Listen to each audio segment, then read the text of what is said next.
Deməli, zərf mövzusu haqqında müzakirə edəcəyik bu gün. Sifətdən sonra növbət dərsimiz zərfdir. Əsasən nələrə diqqət eləməliyik, onlara baxaq. Ümumiyyətlə, belə deyim sizə, sifətlə zərfin arasında müəyyən şəkilçi fərqi var. Demək olar ki, quruluş baxımından müəyyən oxşar və fərqli cəhətləri var. Lakin, burada yenə özünə məxsus xüsusiyyətləri var təbii ki, zərfində.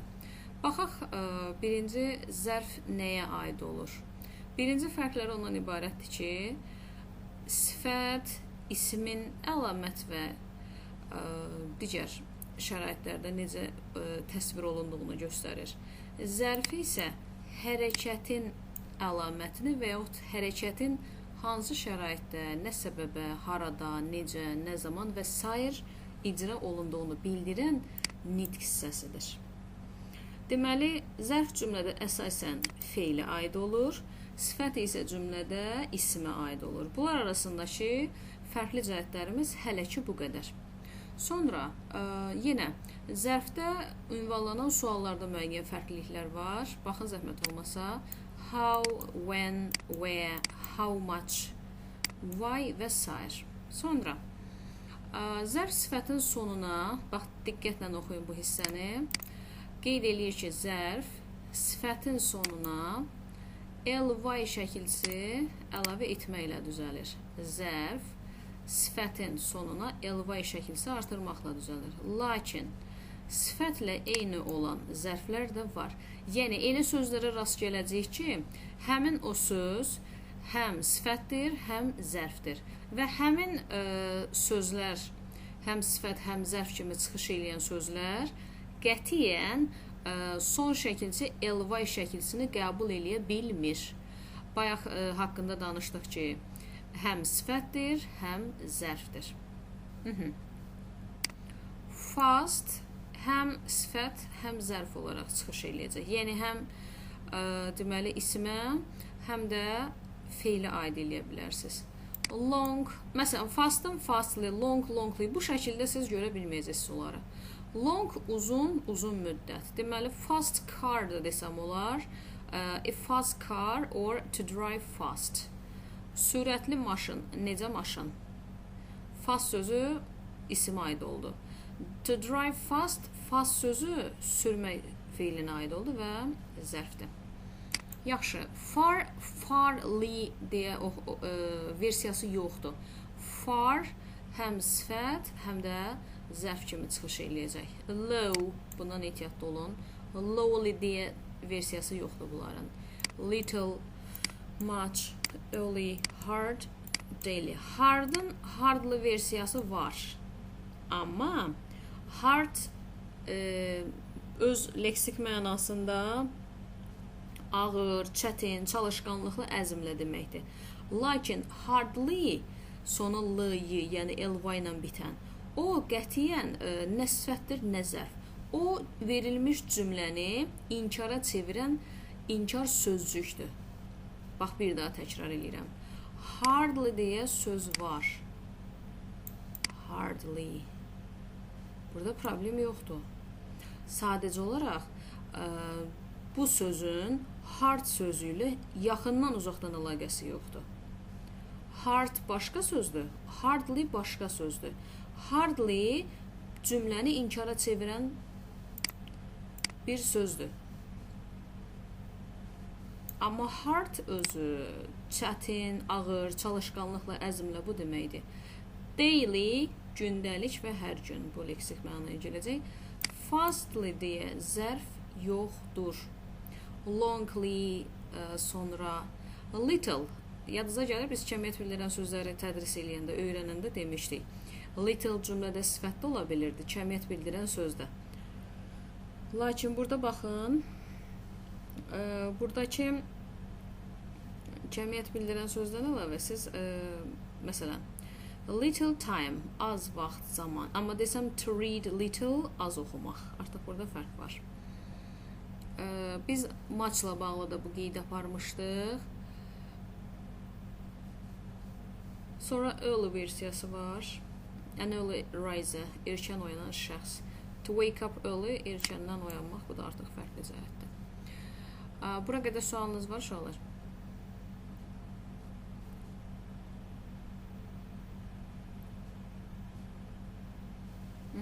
Yaxşı, davam edək. Yenə smaliklərlə danışırım. Yaxşı. Deməli, sifət təyin etdiyi isimdən əvvəl, sifət təyin elədiyi isimdən əvvəl, zərfi isə feildən sonra yaranır. Deməli, isimdən əvvəl sifət gəlir, amma feildən sonra zərf gəlir. Bax, bu yerlərini də gördünüz, cümlədə fərqlidir. Sonra uşaqlar, bəzi feillər var ki, hərəkət bildirmək mənasına gəlir, amma hərəkət deyil. Məsələn, görünmək, hiss eləmək, səsləmək, ətir saçmaq. Bunlar, belə deyim də, tərkibində motorikası olmayan feillərdir. Motorika nədir? Yəni, hərəkət yoxdur orada. Məsələn, tutalım ki, deyirəm, çevrilmək. Baxın, zəhmət olmasa. You're attentive enough. Deməli, to be feili. Become, get, seem, look, feel, sound, taste, smell. Bu sözlərdən sonra, baxmayaraq ki, bunlara nitq hissəsi hərəkət bildirən feil kimi, hərəkət bildirməyən feil kimi göstəririk. Lakin, bunları təyin eləmək üçün sifətdən istifadə edəcəyik. Heç vaxt bunların yanında zərf yazmayın. Amma məsələn, qaçmaq desəm, avtomatik zərf təyin edin. Lakin mən sizə to be olmaq feil haqqında danışsam, təbii ki, artıq orada söhbət ondan getməyəcək. Bura qədər sualınız var. Əsas bu hissəni başa düşdünüzmü, nə demək istəyirəm? Yəni, bu əzbərinizdə olacaq nitq hissəsi feil olmasına baxmayaraq, özündə hərəkət olmayan sözləri cümlədə təyin eləmək üçün onlara sifət verəcəksiniz. Zərf yox. Davam edeyim.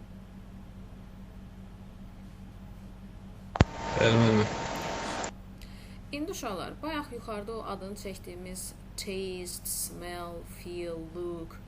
Bax, bunların sadəcə belə bir fərqli cəhəti var.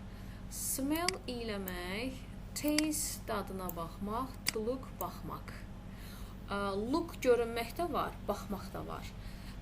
Bunlar indi cümlədə hansı leksik mənanı daşıyırsa, siz sifət və ya zərf deyə təyinatı fərqlilik verməlisiniz.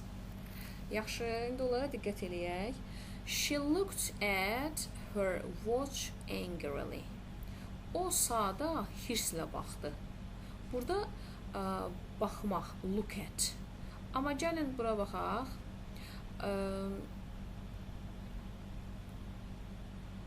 I like to smell daffodil deeply. Daffodil yeri gəlmişdən nərgiz gülü deməkdir. Deyir, mən nərgiz gülünü dərindən qoxlamağı xoşlayıram. Burada artıq qoxlamaq, iyləmək mənasındadır. Biri var, smell, ətir saçmaqdır. Məsələn, bax, this flower smells sweet. Azərbaycan dilində oxşayır bu qayda. Sadəcə tam o deyil. Məsələn, bizdə feilin növlərində var, bax bu qayda. Biri var, qarşılıq bir növ deyil. Feilin təsvir üsullarındadır, səhv eləmirəmsə. Məsələn, biri var, işi özü öz üzərində görür. Bir də var, işi özü öz üzərində görə bilmir. Bax, burada da belə bir şey var. Hərəkət, gül özü ətir saça bilər, düzdür? Gülə gətirib kənardan ətir vermirik ki, ətir saçsın. Gül əgər özü ətir saçırsa, artıq burada sifət kimi təyinat verəcəm. Lakin bura baxın, burada isə deyirəm ki, nərgiz gülünü mən gedib qoxlayıram. Kənardan hərəkət var. Qoxlamaq mənasında olanda artıq zərfdən istifadə edəcəm.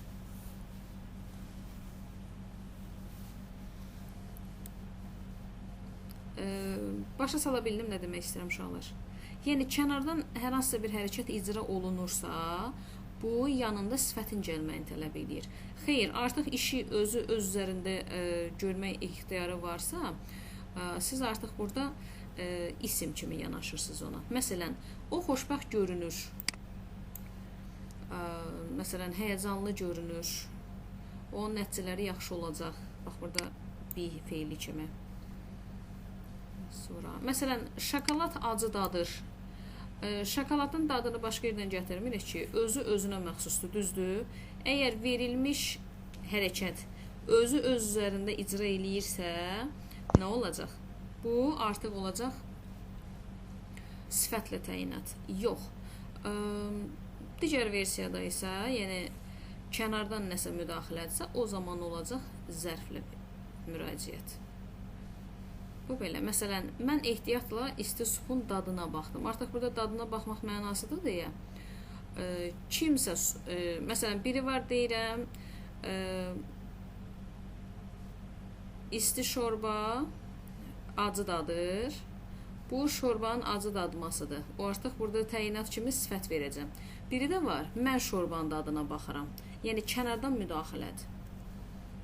Yaxşı. To be feilindən sonra sifət işlənməlidir. Lakin sifətin miqdarından söhbət gedirsə, bu halda sifətin qarşısına zərf işlənməlidir. Və bu zərfin to be feilinə aidiyyatı yoxdur. I was deeply shocked to see her in such a situation. Deməli, bir də oxuyuram cümləni. Deyir, to be feilindən sonra sifət işlənməlidir. Bura problemimiz yoxdur. Lakin sifətin miqdarından söhbət getsə, sifətin miqdarından. Artıq sifətin qarşısına zərf gəlməlidir. Bu hissəyə diqqətli olun.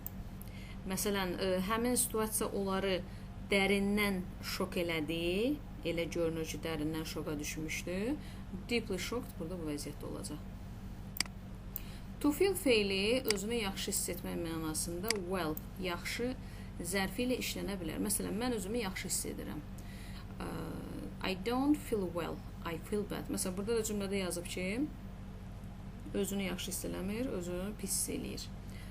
Yəni, hiss etmək əhval-ruhiyyəmizi qudla verməyəcək. İstifadə eləyəcək well. Sonra ly, təkcə zərf deyil, bəzən sifət də düzəldə bilir. İndi baxaq. Bunların hamısına maksimum diqqətli olun ki, sonra biz müəyyən yerlərdə fərqli nüanslara baxacaq. Lovely, lively, lonely, elderly, silly, ugly, friendly, manly. Bu sözlər elva ilə bitməsinə baxmayaraq sifətdirlər. Sadəcə sizdən xahiş edirəm ki, bunları əzbərə götürəsiniz. Yaxşı quzular. Bunları əzbərləyin. Yəni, əzbərə məsəz olmayacaq. Sonra ona görə də özündən sonra sifət tələb eləyən aşağıdakı feillər işlənə bilər. Be, become, get, seem, look, feel, sound, taste, smell. Bunlarda sifət tələb eləyir. Yenə mənasına baxacaqsınız.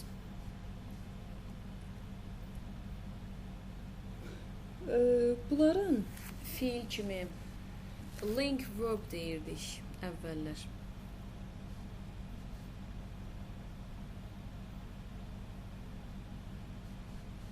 Deməli, həmin o link verblərdən ehtiyatlı olun.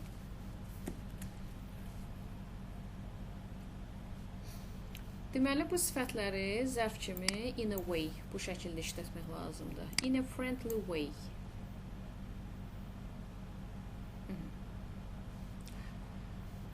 Biraz qarışıq gələ bilər sizə. Bax, bu feil yoxsa isim olması. O da ki, narahat olmayın. Sadəcə testləri işlədikcə, orada məqama düşdükcə deyəcəm. Bax, bu filan qayda filan yerdədir. Yavaş-yavaş öyrəşəcəksiniz. Bəzən deyirlər, sifətlə zərf paralel gedir. Düzdür, paralel gedir. Amma tam da eyni deyil. Elə həssas nüanslar var ki, biz onlara mütləq göz gəzdirməliyik. Deməli, zərfin 3 dərəcəsi olacaq. Positive, comparative, superlative. Eyni ilə sifətdəki kimi. Adi dərəcədə, zərf adi dərəcədə heç bir morfoloji xüsusiyyətə malik olmur. Yəni, heç bir şəkilçi qəbul etmir. İki hərəkəti bir-birinə bənzətmək üçün adi dərəcədə olan zərflə, yəni as bağlayıcısı, fərqləndirmək üçün isə not so as və yaxud da not as. Bunlardan istifadə edirik. Too, very, enough, so, rather, quite. Söz və ifadələr adi dərəcədədir. Yəni, Keçən dəfə sizə dedim, kənardan görəndə tanıyırıq da hər hansı bir yaxınımızı, düzdür?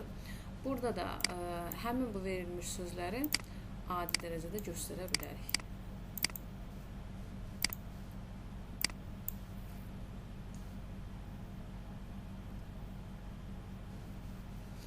Sonra müqayisə dərəcəsində vəziyyət nədir? Zən.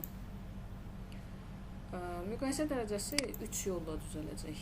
Tək hecalılar, çox hecalı və qaydasız. Eyni ilə sifətlə paralellik təşkil edir, lakin diqqətli olacam. Tək hecalısa er şəkilsi, çox hecalısa more sözü, qaydasızsa kökdən dəyişəcək. Və xahiş edirəm, diqqətli olun nəyə? Early, badly zərfləri early-yə, badly-yə bu şəkildə dəyişəcək. Məsələn, sonu l-yi ilə bitən bütün zərflər müqayisə dərəcəsində more alacaq.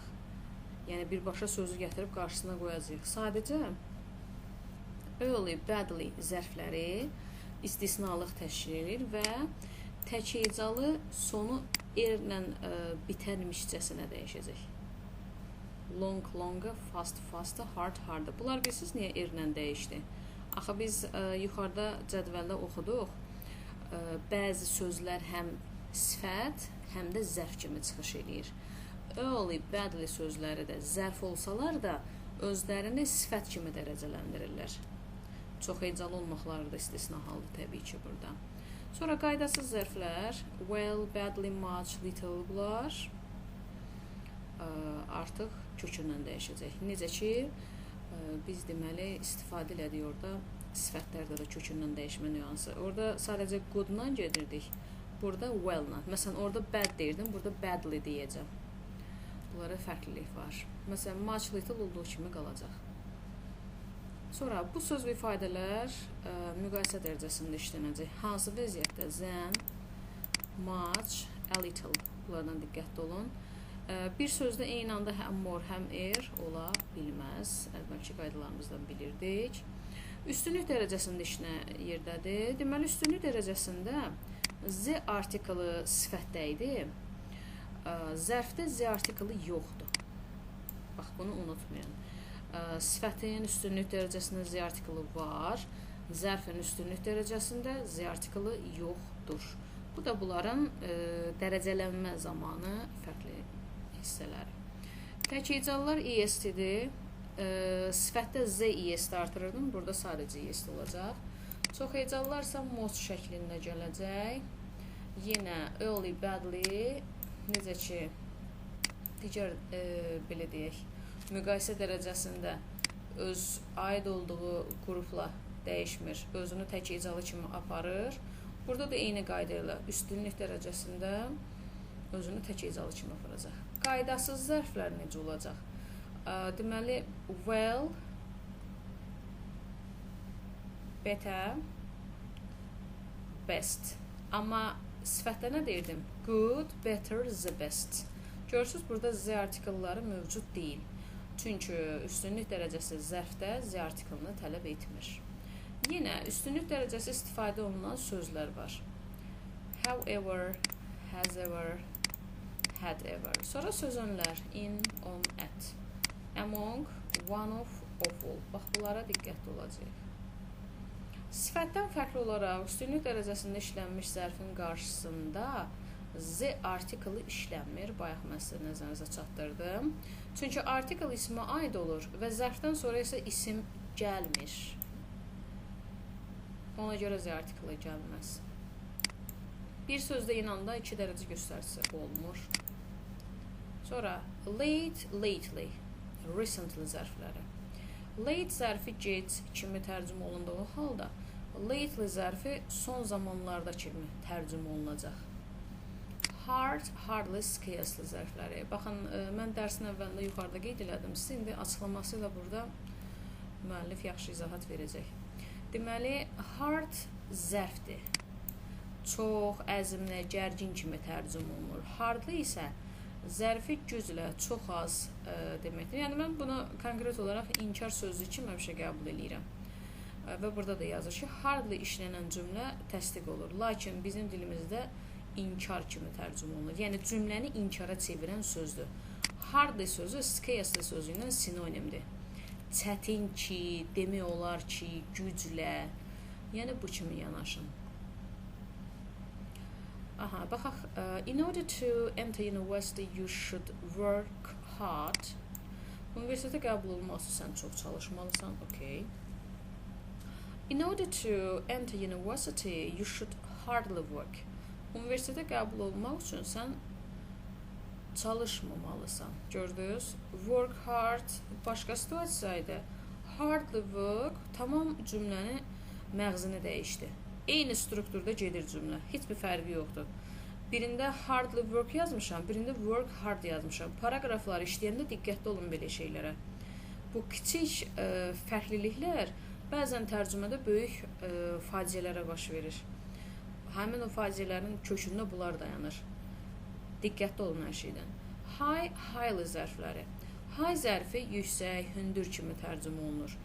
Highly zərfi isə yüksək dərəcədə, yüksək səviyyədə kimi tərcümə olunur. Daha sonra baxın. He couldn't jump high. O hündürə tullana bilmədi. He always speaks highly about himself. O həmişə özü haqqında yüksək səviyyədə danışır. Near, nearly, almost zərfləri. Baxaq. Near zərfi yaxın, yaxınlıqda, yaxında kimi tərcümə olunur. Nearly zərfi təqribən demək olar ki, tərcümə olunur. Do you live near? Siz yaxınlıqda yaşayırsınız. Hardly, highly, nearly, closely zərflərinin dərəcələri olmur. Bax yazın. Bu nələr ki olmur, bunları maksimum əzbərləyin. Hardly, highly, nearly, closely. Bunu niyə əzbərləyin deyirəm? Çünki testdə sizə gətirib bunun dərəcələnən versiyasını verəcək. Sırf sizdə çaşqınlıq yaratmaq üçün. Alone, tək. Həm sifətli, həm zərfli. Ancaq lonely, ancaq sifət olacaq.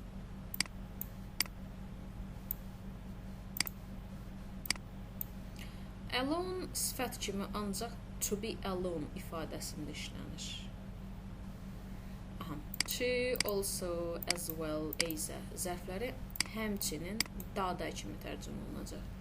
To, also, as well təsdiq cümlələrində, either isə inkar cümlədə işlənir.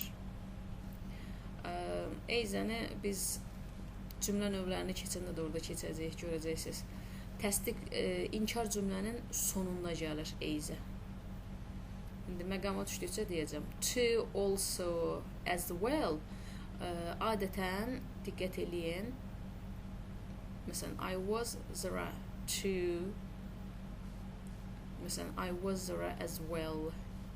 Bunlar əvvəldə gəlir. Either isə cümlənin sonunda gəlir. Else var. Else başqa, yenə daha. Some, any, no əvəzlikləri, törəmələri ilə who, where, what və s. sual əvəzlikləri və zərfləri ilə işlənir. Else sözündən sonra isim gəlməz. Məsələn, sual verəcək. Who else? Daha kim? Məsələn, baxın. Do you want something else? Başqa nə isə istəyirsən? Where else have you been? Başqa haralarda olmusan? Bu şəkildə sual verəcək. Even hətta. Only yalnız, just eləməz sadəcə, at all qətiyyən. Bunlar inkar cümlələrdə istifadə olunur və tərcümələri bu şəkildə olur. Even a child can do it. Bunu hətta uşaq da eləyə bilər. I have only 6 friends. Mənim yalnız 6 nəfər dostum var. This is just what I wanted.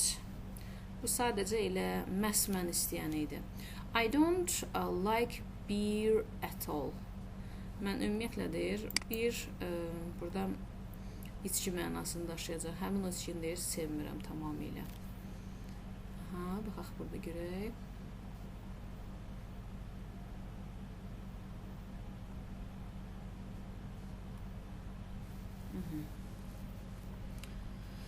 Hə, cücələrim, dərsin izahı bu qədər. Başa düşmədiyiniz, ya qaranlıq qalan hissə varsa, deyin, yenidən həmin hissəyə qayıdın. Mən. Xeyr, yoxdur. Bəli. Mən son tərsdə nəsə oldu, dinləyə bilmədim. Sən bunu yeni izah edə bilərsiniz. Bu hissəni görmədin, eşitmədin, yoxsa rana? Elə buram. Tamam, qobu dedim. Bax, deməli, hardly, highly, nearly, closely. Bunların dərəcəsi yoxdur. Bu bir qaydamız. Sonra orada baxdıq nəyə? Alone da var, lonely da var. Alone həm sifətdir, həm zərfdir. Amma lonely-ni sadəcə sifət kimi istifadə edəcəyik. Daha sonra to, also, as well, eyzə. Bunların 1, 2, 3, 4. 4-ü də həmçinin dadə deməkdir. Tərcümə fərqləri yoxdur. Sadəcə olaraq cümlədə hansı cümlə növündə gəlir, ona baxacaq. Əgər təsdiq cümlədə gəlsə, to, also, as well bunlarla gələcək. İnkar cümlədə isə eyzə ilə işlənəcək. Sonra nəyə baxırsınız? Məsələn, cümlələrin hamısında həmçinin bu şəkildə tərcümə verəcəm. Sadəcə, məsələn, əgər baxın, buradakı kimi tərkibində not və yaxud da başqa inkar hissəcikli söz varsa, eyzə cümlənin həm də sonunda gəlir. To, also, as well mərkəz hissələrdə əsasən əvvəllərində gəlir. Tam əvvəldə də gəlmir, yəni müəyyən bir mövqeyi var. Lakin eyzə həmişə inkar cümlənin sonunda gəlir. Lakin tərcümə olaraq da, də, həmçinin kimi tərcümə verəcəyik. Bu belə. Else başqa, yenə daha. Bu mənalara gələcək. Some, any, no əvəzliklərinin törəmələri ilə. Who, where, what isə sual əvəzlikləri və zərflərlə işlənir. Və bir də yadımızda saxlayacaq ki, else bu sözdən sonra isim gəlməz. Else yazdıqsa else'dən sonra isim yoxdur.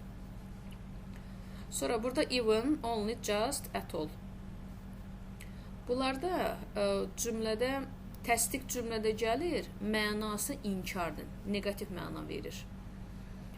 Məsələn, yerinə görə baxaq da, hətta, yalnız, elə, məhz, sadəcə və qətiyyən bu şəkildə gələcək. Məsələn, even a child can do it. Deyir, bunu hətta uşaq da eləyər.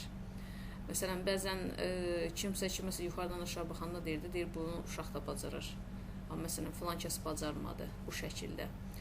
Bir növ bullying edirlər də. Məsələn, at all var tamamilə, ümumiyyətlə, qətiyyən onun həmin versiyadan xoşu gəlmir. Məsələn, burada görürsünüz, at all inkar tipli cümlənin sonunda gəlir, eyzə kimi. Eyzə də inkarda gəlir. Deməli, eyzə inkardan sonunda gəlir, müsbət məna verir. At all inkarla gələ bilir, amma mənfi məna verir. Belə. Başqa sual olan var? Ya başa düşürməyən? Başa düşürməyən. Sadəcə test eləyərkən maksimum çalışın, diqqətli olasınız. Nə tələb olunur, nə yazılmalıdır, bunlara baxmaq lazımdır. Yaxşı, rekordu dayandırım, keçək testlərə.